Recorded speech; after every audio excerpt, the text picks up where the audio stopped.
மாதம்பட்டி ரங்கராஜுக்கும் எனக்கும் ஆண் குழந்தை பிறந்திருக்குன்னு ஜாய் கிறிசல்டா சமூக வலைதளங்களில் ஒரு பதிவை வெளியிட்டிருக்காங்க. மாதம்பட்டி ரங்கராஜுக்கும் எனக்கும் ஆண் குழந்தை பிறந்திருக்குன்னு ஆடை வடிவமைப்பாளரான ஜாய் கிறிசல்டா தன்னுடைய சோஷியல் மீடியா பக்கத்தில் ஒரு பதிவு வெளியிட்டு இப்போ அந்த பதிவு ரொம்பவுமே வைரல் ஆகிட்டு இருக்கு. தன்னை திருமணம் செஞ்சுக்கிட்டு கர்ப்பமாக்கி தன்னோட வாழ மறுப்பதா சமையல் கலைஞரும் நடிகருமான மாதம்பட்டி ரங்கராஜ் மீது பிரபல ஆடை வடிவமைப்பாளரான ஜாய் கிறிசல்டா பரபரப்பு குற்றச்சாட்டை முன் வச்சிருந்தாங்க. இந்த வழக்கு இப்போ நீதிமன்றத்திலையும் மகளிர் ஆணையத்தையும் நடந்துகிட்டு இருக்கு.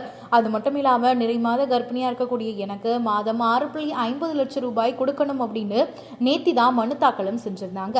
இந்த நிலையில தனக்கு ஆண் குழந்தை பிறந்திருக்கிறதா தன்னுடைய சமூக வலைதள பக்கத்துல சொல்லியிருக்காங்க.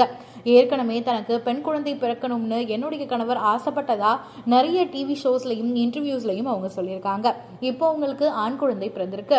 அண்ட் இந்த குழந்தை கண்டிப்பா நல்ல ஒரு ஆரோக்கியமான சூழலை வளரணும்னு பலருமே வாழ்த்துக்களை சொல்லிட்டு இருக்காங்க. இனிமேலாவது எந்த சண்டையும் போடாம நீங்க தன்னோட குழந்தைய பார்த்துக்கோங்க அப்படிங்கிற மாதிரி ஜாய் கிறிசல்டாவுக்கு நிறைய பேர் அட்வைஸும் பண்ணிட்டு இருக்காங்க. ஆனா இதுக்கு மாதம்பட்டி ரங்கராஜ் அவர்கள் என்ன பதில் சொல்ல போறாரு அப்படிங்கிறது இப்போ வரையும் தெரியல.